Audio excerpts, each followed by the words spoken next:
Hey people of the YouTube world, just strode here on this nice sunny morning up a place called One Tree Hill in Ararat. Ridden my sidecar up here on my old Harley. Just going to tell a story why I bought this Harley and why I put a sidecar on it. When I was a young bloke, 4.5 years of age, I was wandering around the backyard of my dad's place that I grew up in.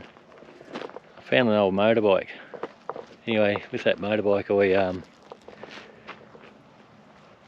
found that if I got on it on the kickstart, it would kick over because it had no spark plugs in it, and it made a really cool noise that a kid really liked. So I was on it for about half an hour, jumping up and down on this kickstart, and my father found me. My father grabbed hold of me and he gave me the biggest caning you could ever imagine a 4-year-old kid would ever get. Probably wasn't that big a welting, but it certainly brought tears to my eyes. In that same moment, my mum came out and she asked my father, "What do you think you're doing?" And he told my mother, because he'd had a bad accident on his motorbike, that no son of his would ever ride a motorbike. My mother said to him at that point, "You know what, Dad, you're too late. He's being bit." And it's in his eyes. She was right. So all the days that I grew up as a kid under my dad's rule, I always wanted a motorbike, but he wouldn't let me have one.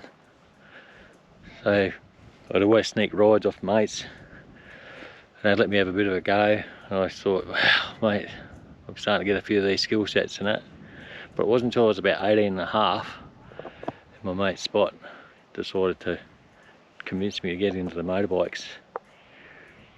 And so I started off, I went and bought a motorbike, and I scraped and scrawled, and I bought this first motorbike, and I took it down to my dad's place to show him. He came out the front, looked at the motorbike, looked at me. He used to do this thing where he'd roll a cigarette and lick it, put it in his gob and light it up, and then take a big draw, bit of contemplation, and do the old, "So is this your motorbike?" Which I said, "Yes, this is my motorbike." I was pretty proud, my first motorbike. He said, "Oh, so you got a helmet and jacket?" I said, "Yeah, I bought this motorbike and they threw this helmet and jacket in." He says, "That's amazing, that's awesome that they did that." So then he said to me, "I suggest that you and your motorbike pack up and piss off and go live somewhere else." And I said, "Oh, what do you mean?" He said, "Nah, get your stuff and go." So I did. Packed all my stuff, wasn't much at the time. Me and my motorbike went and lived elsewhere. So, come forward in time, 1994, my dad was killed in a car accident, and it was on a long weekend in March, and it was pretty gobsmacking. I didn't really get along with my dad too well, but when he was taken so fast, I had a lot of things I wanted to say to him and whatever, but it was all, I was cheated. So anyway, life goes on, but he'd always said to me before he passed away, he always wanted to buy, always wished he'd ever bought a Harley. So I'd ridden jump bikes, and I'd always wanted a Harley, but it would come and go in your brain. So 12 months after my dad passed away, I became very ill on the same weekend, a long weekend in March, 12th of March it was. And then being in hospital, the doctors gave me 4 days to live, and I was like, "You're joking, aren't you?" But anyway, long story short, I told the doctors I can't die because I hadn't done the Harley thing. The doctors were gobsmacked. It's like, here's a bloke that's been given 4 days to live, won't listen to them because he hasn't done the Harley thing. So anyway, I recovered. It's another story. No one needs to know it, but anyway. For the next 12 months, I focused on buying a Harley, and I'd look through magazines while I was getting well. And I wasn't earning a lot of money. It was pretty tight. you know, week by week, save a bit here and lose a bit there. I was a single parent bringing up a son, and anyway, I was reading this magazine one day, Just Bikes I think it was called, and at Geelong Harley they had this fat boy for sale, and it was second hand. It was extremely expensive for what I could afford. It's about 22 grand I think. And so I rang them up and I said to them, I'm interested in that fat boy that you've got there. This is the one that you see here today. It's in a bit worse condition than when I bought it, because I don't really look after stuff too much. So I rang a guy and his name was Wombat, and he was in Mercer Street in Geelong Harley Davidson. And Andrew, his wife, was there as well at the same time. Anyway, I rang him up and I asked him, have you still got this motorbike? So he said, yes, I have. And I told him I'd be down there the next weekend to pick it up, which was going to be the long weekend. My missus said to me, how the hell are you going to pay for that motorbike? You've got no money. And I said, I don't care. I'm going to buy that motorbike, helter skelter. Anyway, I scrimped and scrawled and gathered all my bloody coins out of my jar and found money where I needed to, sold a bit of this, sold a bit of that. And I had just enough money to pay for this motorbike and put a bit of fuel in it as well. Anyway, I went down there and I bought this fat boy. It's my first Harley, and I was on my way. So it had a flat battery, and I said to Wombat, I said, dude, it's got a flat battery. He goes, she'll be right. She'll be right, mate. It won't fail you. So I rode that bike home, but I said to him, has it got enough fuel to get home? He goes, yeah, you'll have enough fuel to get home. So I rode the bike home, and I was as proud as a pig in shit. Bought my first Harley, and I thought, you ripper. The next 2 weeks, I ate 2-minute noodles, because I couldn't even afford petrol to put in the bike. I just scripted and scrawled and spent every last penny buying this motorbike. And it was a bit of to honour my dad. It was also to be the first Harley that I thought I could never ever achieve. But you know what? No matter what the circumstances, if you want something bad enough, you'll do it and you'll achieve goals. And this is one of them. So now comes the sidecar part of the bike.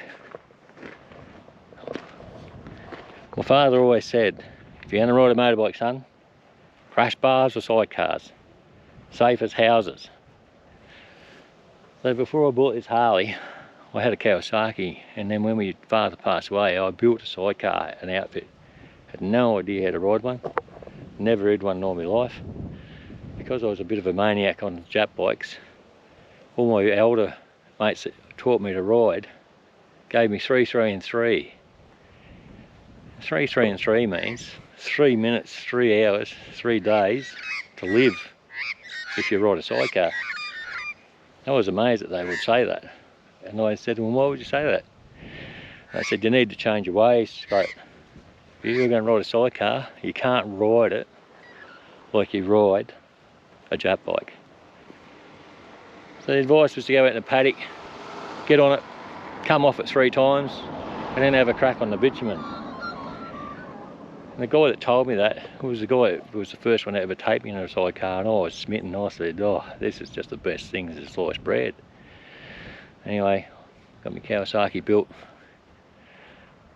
and I nearly, within 3 minutes, I nearly ran into a fence, crashed into a house. Thing wouldn't turn, wouldn't go. I thought, what have I done? And I cursed and swore at my father, because he told me it was like safe as houses. And I actually said to myself, he was a lying prick. These are the most dangerous things I've ever ridden. But anyway, not the one to give in. I stuck with it, and I listened to my elders that told me 3, 3 and 3. And I finally got the hang of riding these outfits. I think it's just the best thing since sliced bread. It's the most fun you'll ever have, shitting yourself every time. So anyway, as time went on, I got rid of the Kawasaki and I bought the Harley because of the story I told. And as time went on, I missed riding a sidecar. So I was saying one day at work, I should get another sidecar and put it on my Harley. And they said there was one on eBay. I had no idea how eBay worked, or you had to bet on it, or put a bid on it. Anyway, so they told me the secret to bidding. Leave it till the last 30 seconds and bid on it what you think you're willing to pay, and see if you can win the bid. That's what I did. So I bought my sidecar and I fitted it to my Harley. It's sort of like an honour to my dad, because he always rode sidecars, because that's all I could afford. So I got all these adapters and all that sort of stuff that I put on my sidecar. It's all made, designed by me. It's made by a mate. He's a really good engineer. This thing don't move, but it's the best thing since sliced bread. And so this bike sat in the backyard in a shed, and it was out of action for about 3 years. Anyway, just a mate on YouTube, who I won't mention, but he was put a thing out that he wanted to take a mate for a ride on a sidecar, and I thought to myself, I've got one.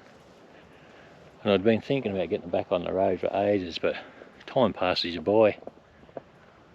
Anyway, I inboxed the old mate and I said to him, I'm going to get that sidecar on the road. And when I do, mate, you can borrow it any time you want.